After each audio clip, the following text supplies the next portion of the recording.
quickly respond to it. Aya ni amagambo ya Obama yivugiye ubwe muri 2014. Umva sasa amagambo nyazivugiye kuno. We have to put in place dutegure igikorwa remezo yarameze nk'avuga bategure nk'ivuriro rinini cyane cyangwa bategure ahantu bashyira abarwayi hizewe kandi hanini.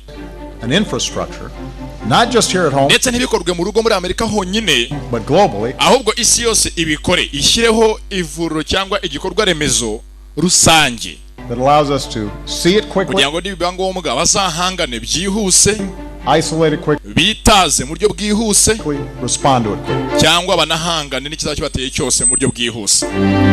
Yari amagambo ya Obama 2014 ateguza ko hari indwara igiye kuzaza, icyorezo karahabutaka karundura kizafata isi yose, If and when kugira ngo ndabaye haje a new strain of flu, virusi nshya y'ibicurane like the Spanish flu, imeze nka Spanish flu, crops up 5 years from now, imyaka 5 uhereye none, yivugiye aya magambo muri 2014, or a decade from now, cyangwa imyaka 10 uhereye none, we've made the investment. tube twarateguye iryo shoramari, twarakize kera ipinda ahantu runaka hizewe ryo kuzarwana no guhangana n'icyorezo, And we're further along to be able to catch it. kugira ngo tutagose twateye intambwe turi imbere cyane, twarasize ibizadutera twarabyiteguriye kera.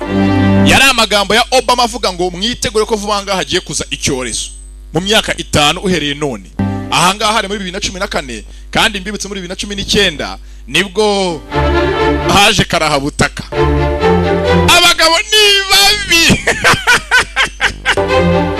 Yari amagambo yivugiye ubwe.